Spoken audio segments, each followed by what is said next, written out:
People could really look behind the curtain. Yeah. Yo, like crazy, right? German industry, ghostwriting. First rapper that is officially getting paid to drop a Benz. You know what I'm saying? It's like, Stuff, just arrived. Everybody went in like crazy. Gentlemen was like, oh, fire, fire, boom, boom, boom. I was like, oh my God, you know, it was for me, man.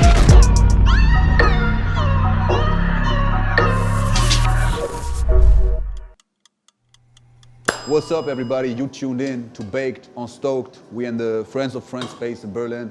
My name is Marvin Game, and I have the honor to introduce my guests. We're here today with my main man, Kelvin Colt. love my What's brother. up, bro? And Azel. Good to have you two here. And here we got the cook, Chef Co's in the house. Our usual cook, Christoph, is somewhere traveling in the world, always busy. But you are here to bring honor to his cooking. So what are we getting today? What did these guys wish for?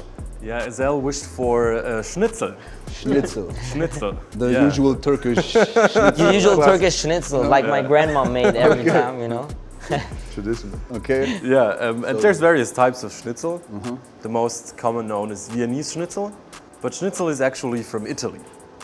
So especially from Mailand, and we are doing cotletta alla Milanese, which is a Mailandish Schnitzel. Okay. It's with risotto Milanese, which is the most famous risotto from this area. And we're gonna have tomatoes, because a good schnitzel always needs acidity, like, you know, the lemon. Yeah. We don't do the lemon now, we're gonna do the tomato. So that's the traditional Italian way of doing schnitzel. I tweaked it a little bit to be better. Okay. Ooh, okay. You heard that, Hey. Italians? He's telling y'all what's up. Yeah, yeah. Okay. Yeah. Yo, but I had no idea schnitzel came from Italy. I always thought it was Austrian. No, it's We actually always- here Wiener Schnitzel, Wiener Schnitzel. Yeah, over here, right. Yeah, but it came from Mailand to Vienna. And the thing about the Mailandish version, it's parmesan in the Also, in the there's panade. cheese in the In the breading. Yeah, in the breading. There's cheese in the breading. Okay. And I tweaked it My a little bit. lactose intolerance is gonna go crazy today. But there's no lactose in Parmesan because it's so old. Okay. You can eat. Yeah, we learn something new every day, bro. We didn't knew. You can eat as much Parmesan as you want. Okay. Yeah. Lit. Okay, sick. never mind. Okay, bro, then we're gonna leave you in the kitchen and we're gonna sit down. 8 kafasla euro ile hesap Tüm alemi gezdim konuşur el alem rahat ol Düşman dolu sağ sol yapar hesap All around the globe, I gotta get it, that's the motto. Came up from the bottom, don't want no fake love. So, Azel, Yeah. you living in Berlin now? Yes, I'm living officially. Since when? 1 year. Oh. I can say. I just came when the whole lockdown things happened. So I made it in time, you know. If I was like a week late, maybe, I don't know, Crazy. if I would be able to come. But now only 6 more years until you are a Berliner. Yeah, I'm ready for this. Yeah. What part of Berlin you in, if you want to talk about that? In Tempelhof. Okay, so you're right around the corner from Kreuzberg. Yeah, yeah. That's where you probably spent a lot of time, right? Because that's where the people are. Yeah, definitely. I go there, but I like my neighborhood too. I met like most of my neighbors. We have like a neighborhood Späti, actually. That's what we talked about in the Link Up song. So I go there and meet with people, talk, and you know, it's just fun. Now I'm just enjoying it. You two guys are also traveling a lot, maybe not right now, but usually. Yeah.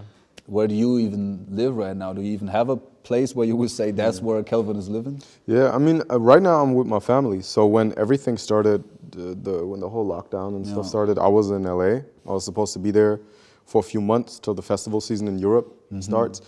And at first, I had my, I remember it was like early March, and I was supposed to play a few festivals in France.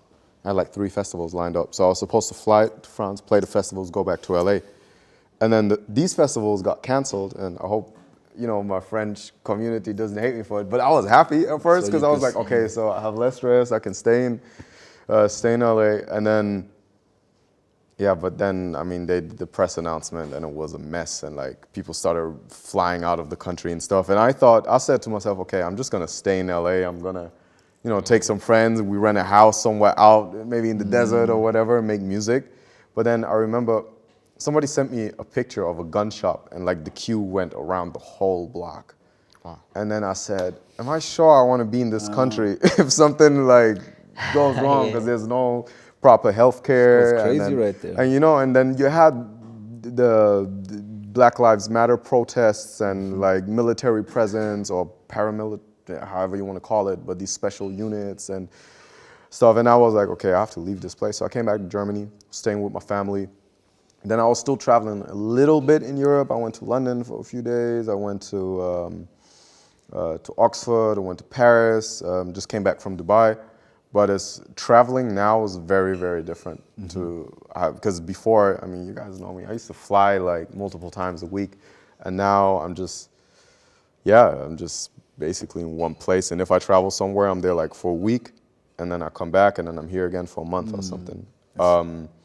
But I'm in a very privileged position where I can say I actually enjoyed the lockdown partially because it brought a slowness to my life that I would have never taken that break, that sort of, in quotation marks, time off on my own.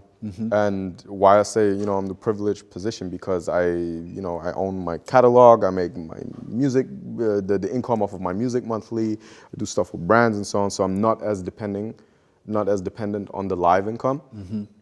But I still see how what it does for people around me and people I work with. I mean, just looking at like my live agents, the whole fucking industry is shut down. My homies that are DJs and stuff it's crazy. And also to see the lack of support from the government for that sector, for the culture, because I feel right now more than ever, culture is needed because people are down. People have a lot of spare time. They need to listen to music. They need to watch things to be entertained. You see the stock of Netflix shooting up, And stock of also Spotify shooting they have up. the chance to do it because we're so international connected through the internet. So Yeah. it is possible to have cultural moments online. Yeah. Maybe, of course, it's not the same as having a couple of thousand people gathered together, but let's not try to always look at the negative sides. Let's try to see what So you the can good get out sides of it. yeah. And I was like you making said, loads of music, and that's how we ended up making music Yeah, as man. well. If it wouldn't have been for all the stuff, we would have probably never taken the time to be like, Yeah. yo, let's link up, let's go to the studio, let's hang out, da da da da da. but how did that link up happen? Like, how did you guys meet each other? Instagram, man. Slide Yeah. in the DM. Slide in like, yeah.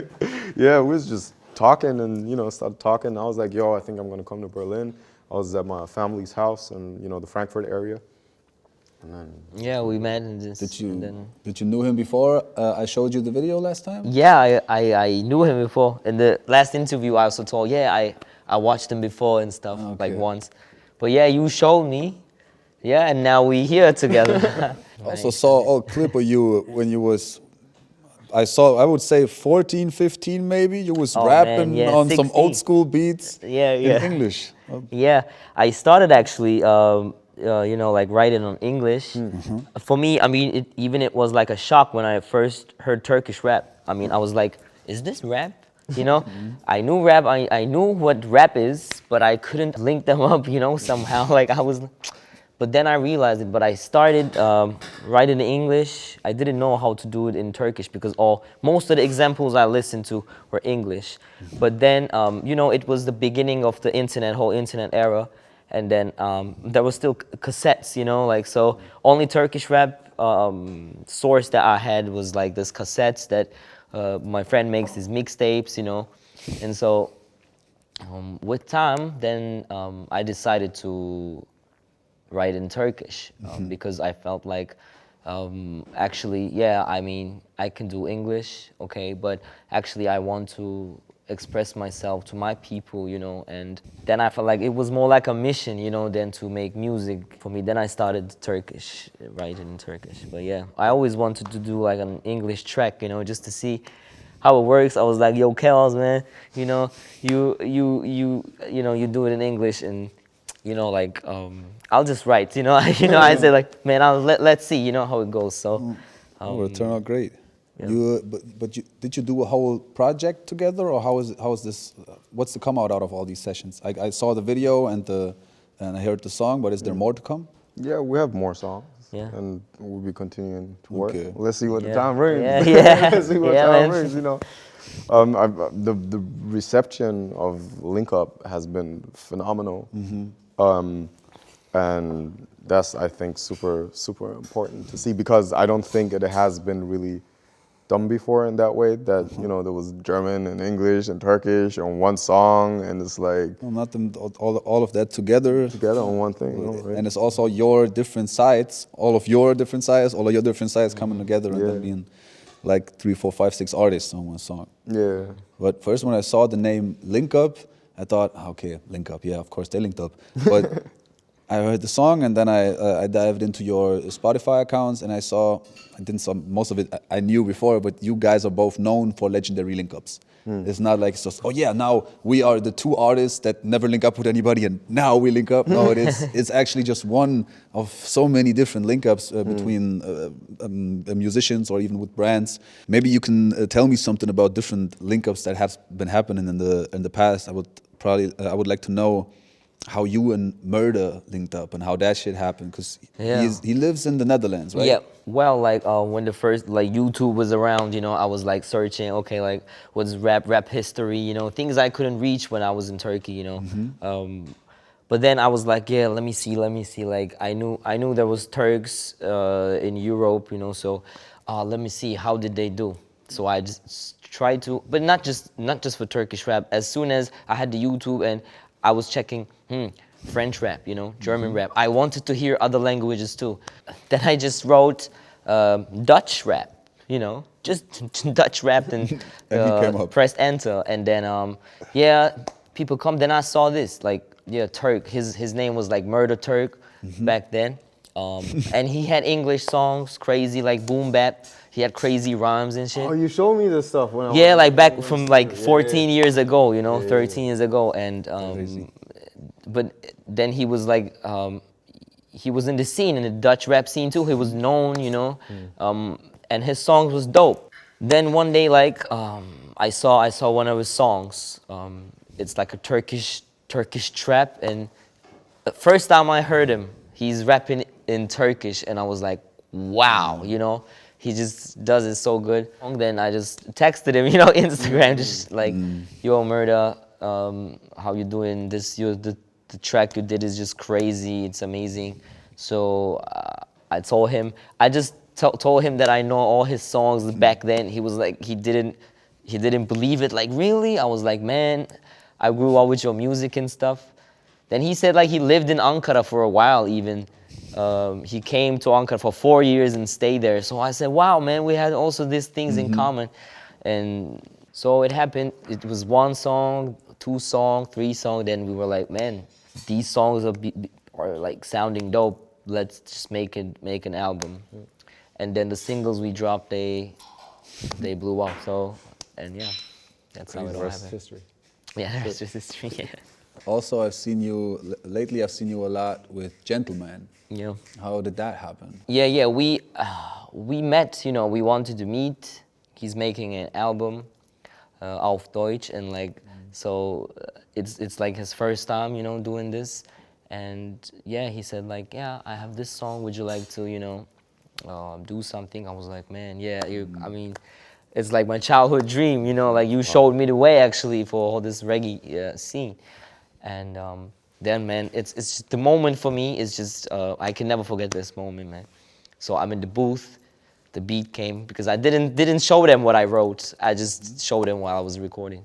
Then I just said like, Tutundum hayal, and it's like saying it. Then, man, when it just ended so quick, you know, when I ended the chorus, there was like, everybody went in like crazy. Gentlemen's like, oh, fire, boom, boom, boom. I was like, oh my God, you know, it was for me, man.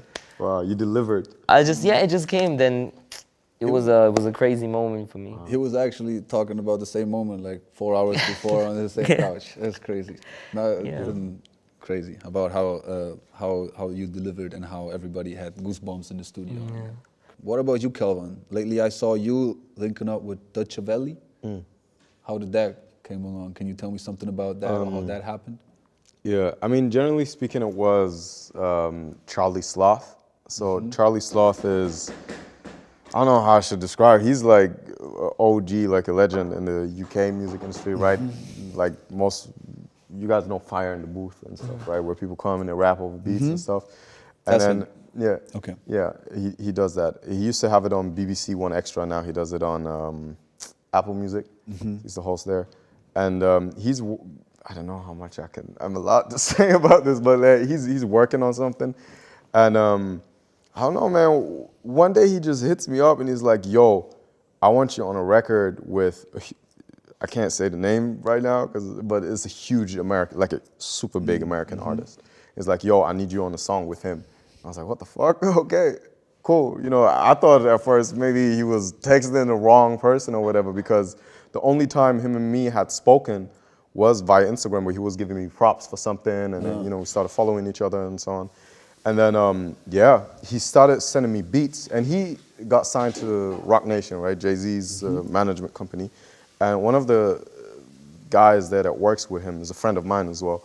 So somehow they started talking about me, and they started sending me these beats. And they were like, "Yo, we sent them to everybody, and we need a fire hook," and nobody was able to deliver yet. And I delivered like a bunch of hooks on like all of the beats within, I don't know, a super short space of time. And the next thing I know, it's like we're flying to the UK to a writing camp for like a week out somewhere in Oxford. And it's like the whole UK scene is like every big British rapper you can think of. And we're just in the studio. And I took my little brother with me because he started getting into music and writing and so on. So him and me, we're just writing for people now, right? Hooks and verses and this and that together with them and for them. And yeah, we just started making a bunch of songs. And then, yeah, one thing led to another, and then this happened. Yeah, so we got a bunch of songs with like a couple of British people that are coming. Yeah. Are you going more into writing for other people, or is this just happening randomly? No, on it the just side? happens because I have a lot of music, and it's easy for me sometimes to create music. Like, it goes very fast, and bro, I don't know. Probably if you look at an older interview, like a 2-year-old interview, I would sit there and say I have, not exaggerated, maybe almost 100 songs, and by now I probably have 150 or something, right? So, and when I was signed to my old label, I was hardly releasing music, and now this year alone, I think I've released more music than in the past 2 years. And next year is probably gonna be the same. So I'm sitting on so many records that I might never put out myself, just because I've evolved, my style has changed, I feel more comfortable singing now, so my singing got better and whatever. So if you're out there and you need a song, just holler at me, man. I got songs galore. No, so it's just something I really, really enjoy. I just enjoy making music. I enjoy working with others. And it can be sometimes, like when we're in the studio together, we give each other input, you know what I mean? You write some German bars for him, he writes some Turkish bars. Yeah, Yeah, like how you know, like how does it go here, you know, like it's it like happens. You know, ideas for sometimes. melodies for better rhymes or whatever it is, you know. This is like And an it's information, you know, exchange. Yeah, it's a collaborative process, right? You create music for people, so you might as well create it with people. Yeah. It's more fun. Yes, totally. So, it's a different thing to write with the artist than to write a song and give it to an artist. yeah, that's no. That's We're not talking about like It's a ghostwriting mutual here. thing, you No. know, like it's dope. You No, build classic pop music ghostwriting or disco music ghostwriting is a whole different thing. But I mean, most rappers these days probably have ghostwriters Yeah. too. But that's not what we're. You know, I think we're all Like, if first. people could really look behind the curtain. Yeah. Yo, like crazy, right? German industry ghostwriting, God, it's a handful of people. It's so crazy. But no, I'm not trying to bash anybody. Everybody's supposed to do what they want. Yeah, people. But I mean, when it people comes, have a different process to things as well. I mean, if you look at a lot of some of the biggest singers in history, a lot of them have never written a song themselves. But then I wouldn't mind if rap wouldn't have that context where it's about showing your skills. Or like, if it's a love song or whatever, do whatever you want. But when people are coming with like, and I'm like, I'm the rapper, I'm the... But you didn't write it, then it's not matching up for me. But if it is songs about whatever, politics or topic songs, do whatever you want. But the MC in my heart still like, has just this little bit about, yo, if you really claiming to be a rapper, I'm not saying they have to whatever freestyle or go into a battle or some shit, but if they claim on songs about or talking about their skills, then they should really have them skills. Yeah. That's how I feel, but nobody needs to feel like I feel, you know? Yeah. No. I feel you. Yeah. It's sad, man. It's just creation and it's fun. So, you know, and that's the thing I see a lot. I feel like I see it more in the UK, and I see it even more so in the US. This whole coming together to one place in order to create for or with somebody. So this whole process of writing camps, of having different artists there and whatever. And it's not something I see as much in Germany. I feel things are still very cliquey, and it's like, oh, I will only allow a songwriter or a ghostwriter or whatever, or my best friend in the session, but not another artist that might be able to contribute. Because you know, there's also people who are like, if you want to work with my artist, like you have to be signed to me as a producer or as a writer and whatever. Yep. And, you know, everybody has their own way of going about business, but I think creating great music should be put first, and everything else is sort of secondary. to Yes, that. it's two pairs of shoes. You wear the one pair to make the music, and then you maybe put on another pair to sell them or to market it or what. But do the business. to make music with that in your mind, The wrong approach. it wouldn't work. But this is why I think our, you know, the industry or the music is at the current state that it's at right now in Germany. In terms of, you have a lot of super talented artists and rappers and so on, but I think a lot of them who are at the forefront of things when it comes to numbers, it is not as genuine and innovative as it could or should be if you compare it to different, you know, other countries. But I think it's changing. I think it's so beautiful to see like the whole new underground in Berlin. You have all these rappers here, and they have nothing to do with the music that plays on the big playlist. Yeah. It's like everything but that. It is not melodic. It doesn't sound like, you know, shisha bar rap or however they want to call it. It's like, you know, people flowing like Hoodrich, Pablo Juan, and this and that, and they don't give a fuck. They don't want to sign to major labels, and I think that is so exciting. No, there's because so many interesting newcomers in Yeah. Germany right now, and once they get to the point where they have enough experience or where they become the frontier of the playlists and shit, then maybe shit will change, because it's not growing out of plastic. Yeah. It's growing out of real underground rap again, and then maybe it's gonna be more authentic than all the like shisha bar rap or whatever. And one thing I really wish that, you know, I would wish that it would happen more, or that's gonna come back, is the whole remix culture. You remember when you used to go on Dat Piff and like everybody would get on the All of the Lights remix, or the Lucius 500 remix, and stuff, and you have like a Drake verse, but I'm Big telling Sean you verse, why and this that. shit is not as big, because we don't have these DJ Khaled DJ people who be like, yo, Kelvin, jump on the song. Yo, bro, come here. No, we have rappers with egos. Like, yo, I'm not gonna call him twice. If he's not gonna send the verse, he's not on the remix. This is, and even I've been trying to set up remixes in the past, and it's so exhausting. Even with your closest people, it's exhausting to force artists to be like, yo, I got this song. Maybe when you have free time, most of the time you don't go into the studio with like, oh yeah, I'm gonna do this remix that has been in my laptop for 2 weeks. You probably go to the studio to just make music, and then it might happen. So it's that, I think that's part of it, that we are missing these key people who these push for it. Yeah. That's interesting, because sometimes because usually when, you know, I go to the studio, I create music, and then, but there's always 1 or 2 days that I block out where I'm like, okay, today I'm just gonna record features. What I've seen a lot with you also, some of the stuff you play me, like you work with so many like, even if you look at me numbers wise compared to you, you know, you were 100 times bigger than me, but it's like, you care about music, and that's how you choose the people you work with. Like, Exactly. there was this other guy you showed me from somewhere like Southwest in Germany as well, that's like, you found him like on the meme hip hop page or something, Yeah, right? yeah, And you started man. working with him? Newman, Who yeah. are you talking about? It's Newman. Okay. He's young. He's from Essen, and like, yeah. I heard him. I just saw him. I saw him rap on an Instagram page, like where there's just a cappella videos, you know.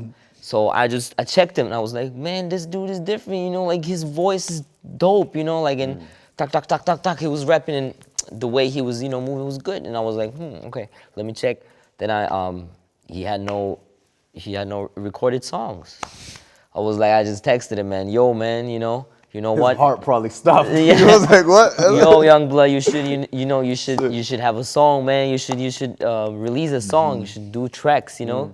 If you just do this videos, it's dope. But I need to listen to your tracks. Then he made it. He sent a couple of things. Then he said like 1 track.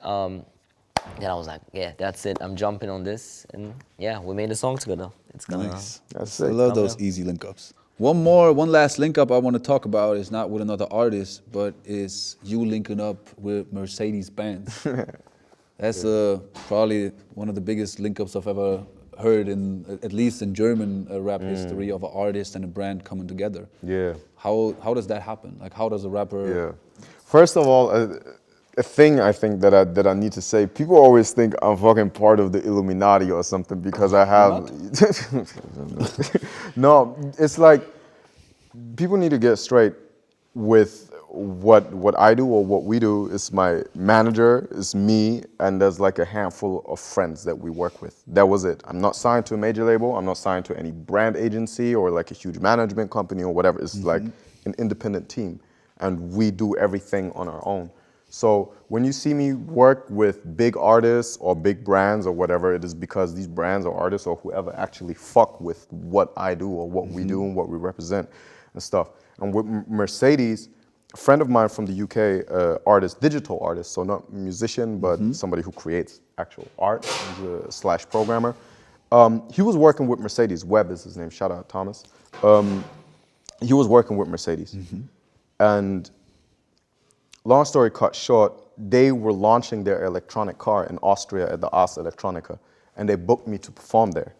So when I was performing there, you know, they had all these super influential people there, and then yeah, we just ended up having a mosh pit basically in a church, and like the bass was so hard, the windows started breaking and stuff. I'm sorry, Laura, forgive me.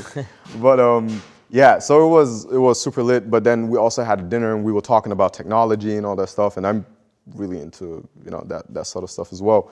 So they were kind of shook because they were like, oh damn, this guy's a rapper, but like he's not a cliche rapper, you know what I mean? So they were like, okay, Mercedes has this thing where they have a community of people from different walks of life that they bring together. Also, when I performed in Texas at South by Southwest, I was at a Mercedes dinner.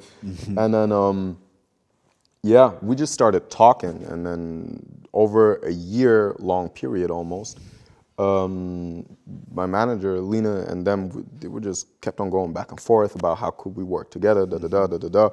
And then at the beginning of 2020, beginning of this year or end of last year, beginning of this year, they gave me the electronic car to drive for some time.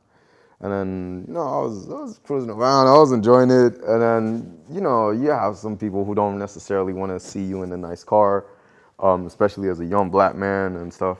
And then around summertime this year, I made a song with Abbas and Explosive where I sang in the hook, I know you don't want me inside a Benz truck, and that was just really me channeling that negative energy that people were projecting on me. And instead of going on an Instagram rant where I was like, oh, fuck you, fuck this person, blah, blah, blah, mach die Augen so, I was like, nah, let me just make a song out of this, right? So meanwhile, my team was already talking with them about working with me, and they were trying to figure out how we could work more together. And then they said, oh, can we listen to some music? Maybe we can, you know, figure out how to do something together. And then we sent them that, Lena sent them the song. And then they were like, yo, this is crazy, like, let's do it. And that's how that then happened. Crazy. But So in the beginning, it was one homie working at Mercedes. No, not even working at Mercedes. They had designing like an art piece for a launch of a car. Crazy. But it was then, and that is what got my so to say foot in the door. I was basically just the way a DJ performs trying at to the find event. the first indicator. Yeah, that was the first sort of thing that got me in, and then, you know, the rest started building, and they were into, you know, what I do and blah blah blah and blah blah blah, and then they liked the team. I think I'm also in that sense. I mean, they did something with A$AP Rocky a few years ago, but other than that, I think I'm pretty much the first rapper, and in Germany, the first, I guess, rapper that is officially, you know, getting paid to drive a Benz. You know what I'm saying? It was like, no, it's crazy because only 2 years ago, I did my driver's license. Because before, I was never I'm able doing my Fahrschule right now, man. I'm learning. Well, then maybe you can link him up with the homie for the artworks for Mercedes. And you can have No, so because before I was never able, you know how it is in Germany. It's like somewhere between 1,000 and 2,000 euros. I was never able to afford it. And once I was able to afford it, I was living in London, so I didn't need a driver's license. Then I started going back and forth. I never had the time to do it. Then my parents literally forced me to do it. They're like, yo, you gotta do a driver's license. I was like, nah, I will be so rich. I'll have a driver. I don't need a driver's license. And then, it was literally between, I would like come back from, I don't know, New York, be here for like 4 days. I'll have 2 driving lessons. I'll go to Paris. I'll come back, have another driving lesson. So it took me almost a year to do it. Then I got it done. And if I wouldn't have done it, there's no way I could have done that campaign. So once I got my driver's license. Do your driver's license. Exactly. So once I got the driver's license, everybody was asking me, yo, what car are you gonna get? Like, what car are you gonna get? And I was like, nah, man, I'm not gonna buy a car. I'm gonna wait till somebody pays me to drive their car. You already put it out there. Yeah, I put it into the universe. And this was funny because people always, like, they look at you like you're crazy when you're like, no, you can speak things, manifest things, speak things into existence. Yeah, but like true. any successful house, success is a very subjective term, but any successful person will tell you you have to manifest what you want in life. You have to think it, you have to say it, and then you have to act accordingly. And you will attract what you want. And it's not that you say something and it magically just comes to you, but thinking about it, speaking it out, speaking to people about it, it will influence your behavior patterns, and they will connect you with it, and blah blah blah, and blah. And it's like it's like turning a snowball into an avalanche, And this shit is true, man. Everybody here's the living proof. But coming back to the Mercedes-Benz deal, let's go like maybe 15, 20 years back, or maybe even 30 years back, where something like this would have looked like a complete sellout in the hip-hop industry. That's probably why you explain yourself, why you talk about this, because it's not like a major hooked it up. It is coming out of actual real work. But do you think nowadays there is even something like sellout between brands and artists? Is that yes and no. I mean, I think society there's 2 things you have to take into consideration. One is that hip-hop is so heavily tied to selling stuff. It doesn't matter what, be it weed or cars, you know what I mean? Like, hip-hop culture, it is the most flashy, show-off, consumption genre that is out there, which is weird because it obviously also stands for, and especially in your case, for example, right, resistance, making political statements, which is something that also takes place in a lot of my music. But like, if you think back, like East Coast hip hop, you had, Rakim and people like that, and like even them and their covers Paid in Full and stuff, you see them in their Dapper Dan, Gucci and Louis tracksuits and stuff. So it's always been flashy, and hip hop was for a very long time struggling to get acknowledged by these sort of big corporations, because you would have rappers that will make things popular by wearing them or talking about them in their songs. And then there was this guy from this a French champagne company, I forgot what it was, and they asked him, yo, what do you think about the fact that rappers always mention your champagne and are doing free advertisement for you? And he said, yeah, unfortunately, you cannot decide who your customers are. And that was like, yo, dude, what the fuck? And after that, people stopped, like rappers stopped mentioning it. Jay-Z called out to boycott the brand, and their sales slumped, And they would have just sponsored the rappers. It would have been a whole different thing. And that's how Jay-Z started his own liquor company and so on. So to cut a long story short, products and hip-hop go hand in hand. And when it comes to brands and selling out or not selling out, I think it's very much about, does this brand or this particular activation sort of tie in with what your brand, because as an artist, you are a brand at the end of the day. You can accept it or not accept it, but you are a brand, and there are things that work with your brand DNA and things that don't work with it, And that's why certain artists can do certain things. Like, I'm somebody that's always been super into fashion, which is why it makes sense for me to work with a brand like Louis Vuitton. I cannot start selling frozen pizza. It doesn't work because it's not part of who I am and what I represent. Yeah. I could open up a restaurant and have some crazy experimental street food or whatever. That would be more me. What would be the Kelvin Colt restaurant? Damn, it would be a fusion of probably some Nigerian food and I don't know, I have different fusion. So if I go inside there and I say, surprise me, just bring me a surprise me, what would I get at the Kelvin Colt? Oh man, I'll bring you some pounded yam with a goosey soup and a little pounded yam with a goosey soup. Yeah, what's that? That's some Niger food. I beg, bros. I will take you to. Okay, you show me at your restaurant. Yeah. Oh, like an example, I did this thing with Reebok.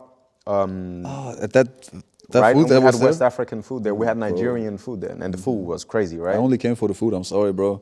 Like, and everybody who came said it was the best food they had. It at was so good. Remember that such an event. picture? There's a picture, I think, with you, your dad, and some other people, and I'm in the background with a plate, like eating like this. And somebody made a meme where they like zoomed in on that. Yeah. And that's what it's about, man. Okay, well, I'll because- come eat at your restaurant every day then. Yeah, you'll be my guest, bro. Be my guest. Well, I wanted to ask you one more thing, Kelvin. Yes. When I go to your Instagram page and look at the name, it says, I own my masters. Yeah. You don't have to explain to me what that means, but maybe you can put it in some simple words what it actually means to own your masters, so people understand that.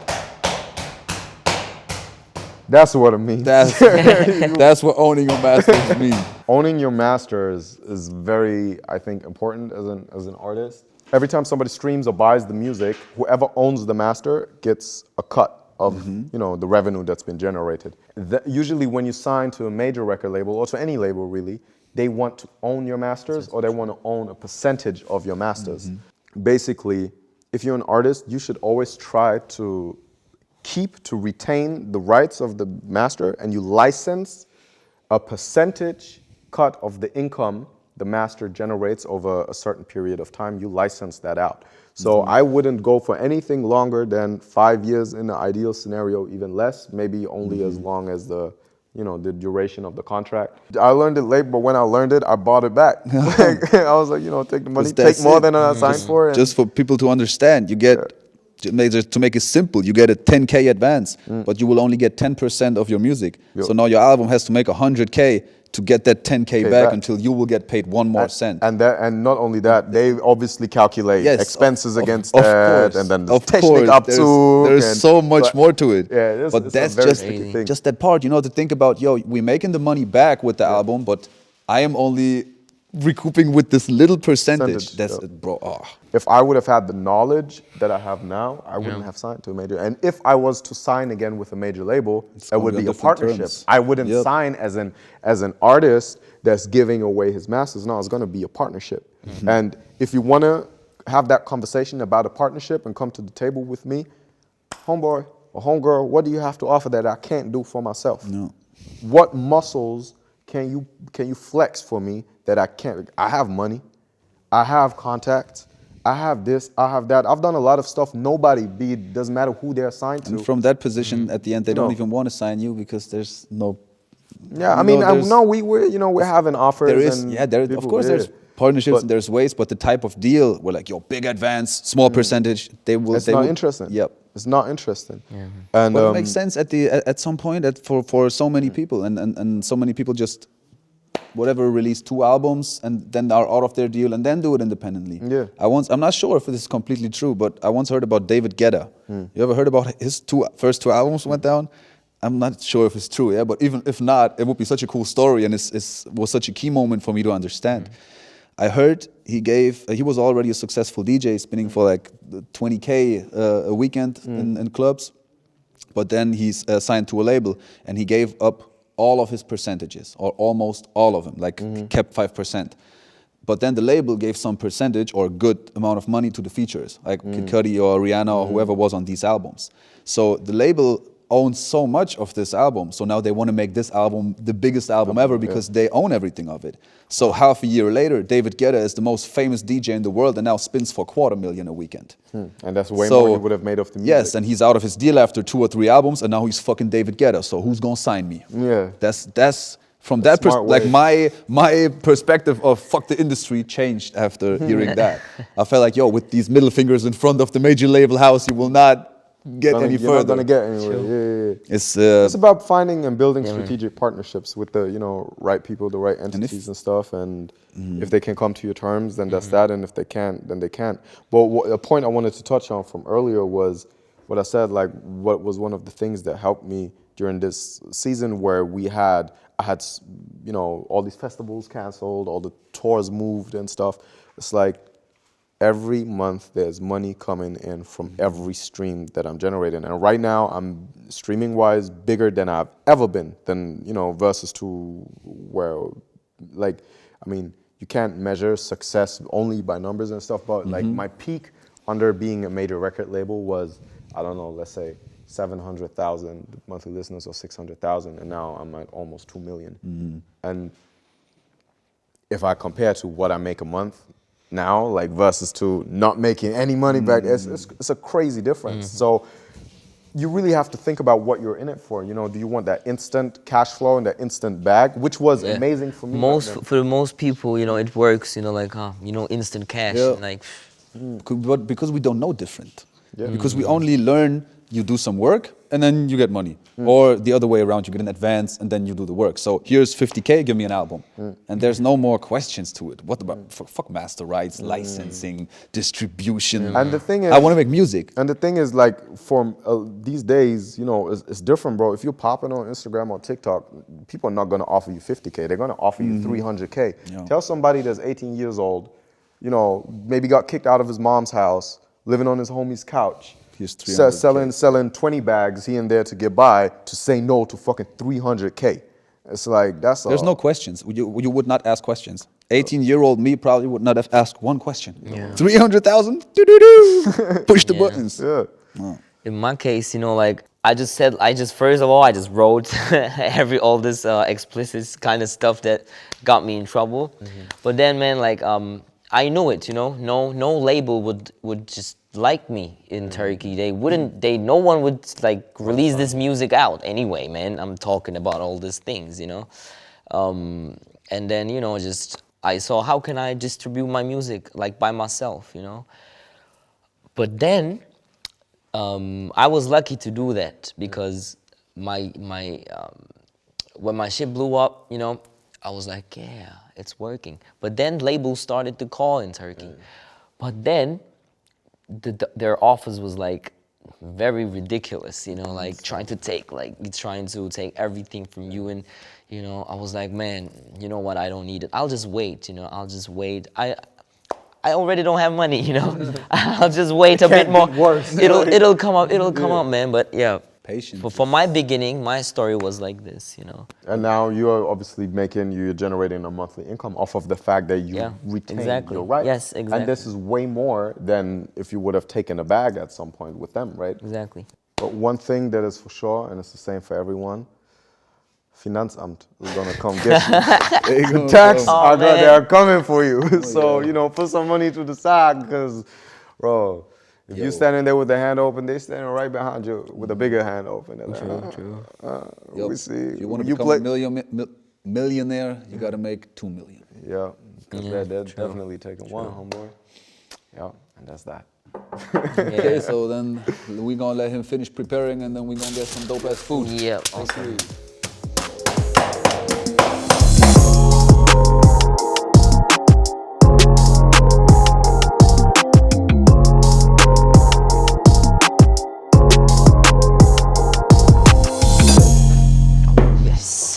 You ready for food? Yeah, ever ready. Immer ready. I'm ready. Like, oh la la. Okay, so. Oh la la. So what is what? What is what? This is the risotto alla Milanese with saffron, parmesan, and usually a meat broth or a meat bone broth, but we're doing a vegan dashi broth today. Nice. This is also the vegetarian schnitzel. It's a celery schnitzel that I blanched in the same dashi as well. And this is a baked tomato. Which is a baked. Simple but very delicious. It's a heirloom variety, very tasty, still very firm. So it looks juicy as well. Yeah. Yeah. So You start. we're gonna go. Yeah. I'm gonna give you schnitzel. Thank you. Thanks for cooking. Thanks for this thank food. you so much. I'm really excited about eating it. Yeah, I'm also very So excited excited about it. about this, bro. Celery schnitzel, bro. That's a first. This is why meat eaters laugh at vegan people because we talk to them about celery schnitzel, but then it might not be so bad. It might be really good. Yeah. It's probably. I think anything he cooks will probably be great. Right? Oh, last meal he cooked, bro, was so dope. Oh my god. What did you cook last? Korean, spicy fried chicken and some side dishes. With 8 different side dishes with kimchi and. Wow. Everybody enjoy. Yeah, enjoy. Let me see this. Moment of truth. Wow.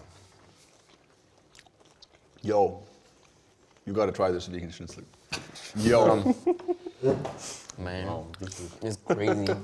I would probably not say it's exactly like schnitzel, but it's dope. Wow. But this So is good, great man. too. Health to your hands, You're man. making me very happy. Well, you making me happy, bro. This is crazy right here. Wow, well, guys, thanks for coming by.